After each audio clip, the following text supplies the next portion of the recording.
what's up? And welcome back to Interpreting the Stars, where today we're taking a look at The Shining. Not the movie, though, the 1997 miniseries starring Steven Weber. Now, because I'm honestly really curious, I want to hear from you guys in the comments down below. Did you even know this thing existed? If you've seen it, let me know your thoughts on it below, because it would be really interesting to hear which version you actually prefer as a whole. Also, this is my first time reviewing a miniseries. I wasn't going to initially, but truthfully, I felt obligated to, especially given the fact that most people don't know it exists, and I gotta get the word out there about it because it's really quite good as a whole for a variety of reasons, which I'll try to get into really quick. After watching this miniseries, you might be surprised on how culpable the original movie was for being bad when Stephen King constantly complained about it. Let's get cracking. This review is brought to you by the word of the day: culpable, deserving of blame. Now, this is the part of my review where I typically tell you the plot of the film, but you already know what it is. It's a man who is hired into a seasonal position at a huge hotel over the winter months when the hotel is closed. He's basically tasked with the upkeep of the hotel and to make sure it's always in tip-top shape, but it is during his stay at the Overlook Hotel when strange things begin to happen, and he begins to lose his grasp on reality and his sanity. So the way that this miniseries works is much similar to the BBC show Sherlock with Benedict Cumberbatch, or most recently the Dracula show that first aired on BBC. It's now on Netflix.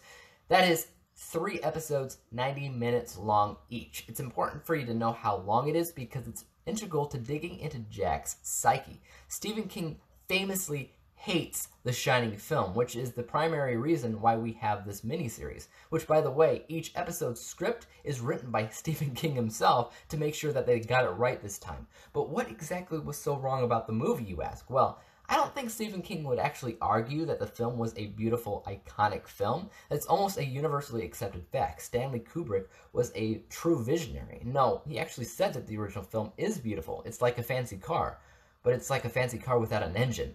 Likewise, the Shining miniseries is basically a mediocre Pontiac, but with a powerful engine. Had they combined the two somehow, you probably would have gotten something perfect. Because what makes this miniseries so special is Steven Weber's performance as Jack Torrance.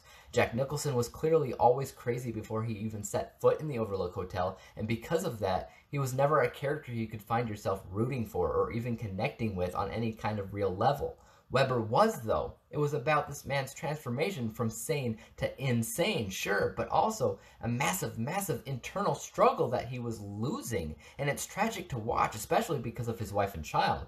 You see, I have a wife and child, but I didn't feel so much for those characters in the movie because I didn't connect with Jack Nicholson.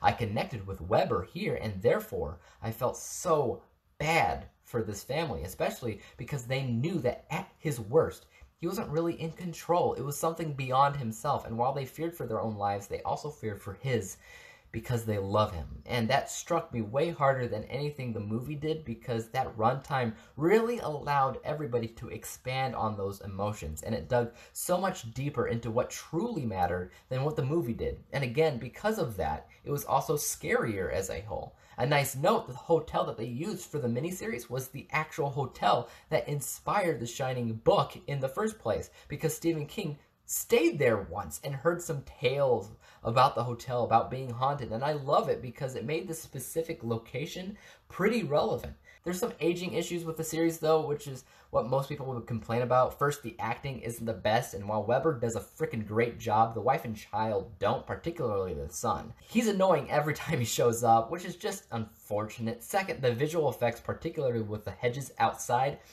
they're not the best, but thankfully they're not in there a long time.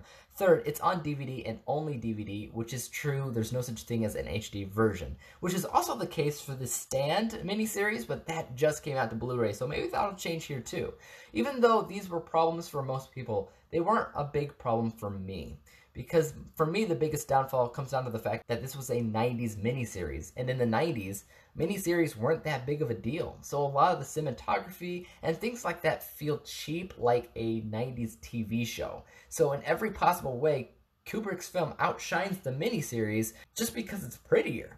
But story-wise and character development-wise, oh my gosh, this version's better. I gave the Shining miniseries 85%, 85 out of 100 possible stars, granting it the letter grade of B, and by the way, landing it as the best Shining version out there. Better score than Kubrick's film and Dr. Sleep, I know.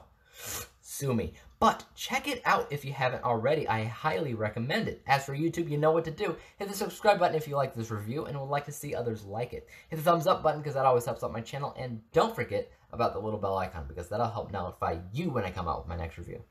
And until then, peace out!